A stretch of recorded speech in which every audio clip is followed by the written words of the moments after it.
Bouterse geeft geen concreet antwoord op vraag over mogelijke gevangenneming. En dat heeft allemaal te maken met het 8 december strafproces. Eigenlijk in de journalistiek, ik ben erin gerold de afgelopen 10 jaar waar deze regering, de regering Bouterse er zat. En nu de nieuwe regering, dus ik heb veel items rond die periode gemaakt. En hij ging naar de rechtszaal en ik heb die vraag gesteld van, hoe denkt u over een eventuele gevangenneming? En daarna word ik door verschrikkelijk veel mensen gebeld van, ja, maar hoe kan je zo'n vraag stellen? Ben je niet bang? Of is het verantwoordelijk om zulke vragen te stellen? Ik heb gezegd van nee.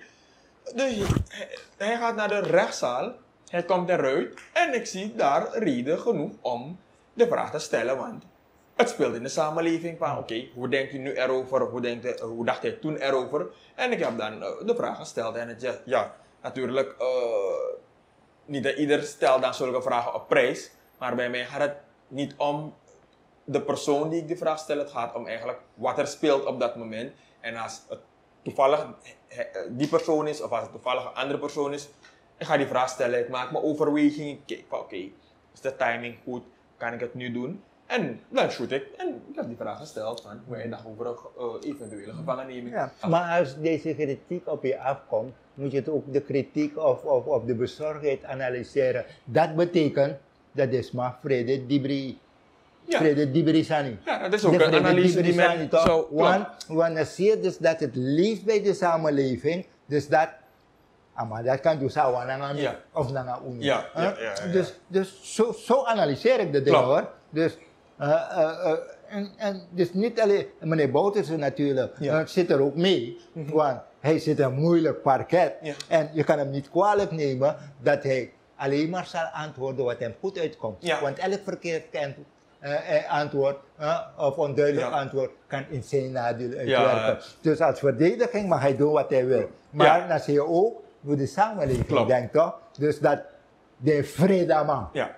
En het is niet dat ik de persoon daadwerkelijk wil bespreken, maar het zijn momenten die ik heb waarbij ik aanwezig was en vragen heb gesteld. En toevallig was hij op een van deze momenten. Waarom zou je niet willen bespreken? Ik zou alles moeten kunnen bespreken. Ik moet ook seks kunnen bespreken met mijn kinderen. Wat zou je willen veranderen aan de journalistiek in Suriname? Het is communicatie. Het is net aan het leven. Het gaat steeds maar door. Het verandert steeds. Er komen andere spelers, andere denkwijzen. Wat gisteren goed was, is vandaag niet gezond. Klopt. Je begrijpt wat ik bedoel, toch? Maar niet dat ik iets wil veranderen. Het zal zich ontwikkelen. Nu gaat het digitaal toch? Nu gaat het via sociale media. En dat is een hele revolutie op zichzelf. Het trapt zoveel heilige huisjes in, het verzorgt zoveel spanningen. De mens is niet gewend aan deze luxe, dus ze weten er niet eens mee om te gaan. En dan pak de poratori. Ja. Als ik antwoord zou moeten geven op de vraag, ik heb me eigenlijk niet echt helemaal verdiept erin om na te gaan van wat zou anders kunnen of moeten.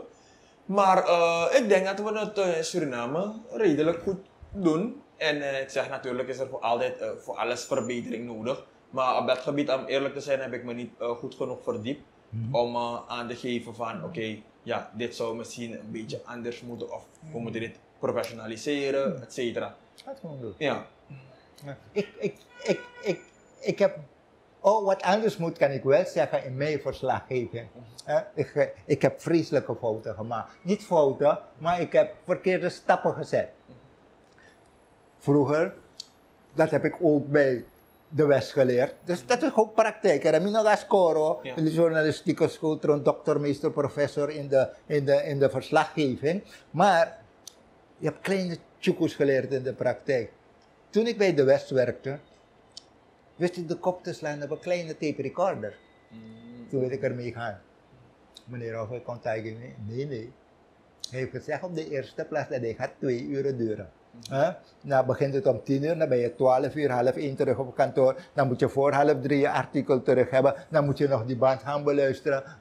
Om 1 uur band te beluisteren en uit te werken. Het duurt 3 uur om uit te werken. Hij heeft gezegd, jij bent daar van de schrijvende pers. Geen enkel hulpmiddel. Je hoofd je pen en een stukje papier. En je gaat ook niet als een gek zitten schrijven wat de persoon doet. Je luistert en schrijft een paar kernpunten op. Zodat je hersenen traint, zodat je het bijhoudt. En toen, met Arkaman toch, want respect en bewondering voor die man. Dus toen langzaam die overgang kwam naar digitale middelen. Ik gebruik geen digitale middelen. Ja. Ik ben schrijvende pers, ik ga schrijven. En vandaag ben ik digibet. Ik ben helemaal achtergelopen. Soms denk je, je jong journalist. Dan kijken ze me zo minderwaardig aan. Look, come on! Je begrijpt wat ik bedoel, toch? Maar het was een soort beroepshouding. Ik ben schrijvende pers, ik ga dit niet gebruiken. Ik onthoud het. En dan kan ik binnen een half uur een waarheidsgetrouw verslag maken. En een goed overzicht geven. Dat is een andere training. Maar tegenwoordig komt mij je leren allerlei theoretische dingen, mensenrechten dingen en zo toch. Ik heb geen mensenrechten nodig. Ik ben bezig als mens. In mijn verslag. En dat zijn dingen die je toch maakt. Dus als ik zou deze fout in mijn leven zou ik willen fout maken. Want nu heb ik wel, weet je, ik heb misschien een veel betere laptop en computer als hij. Maar ik kan er maar 1% van gebruiken. Want het heeft zoveel capaciteit. Maar het is alleen maar mijn typemachine. This is another Supreme production. Supreme TV. To entertain, to inform, to inspire.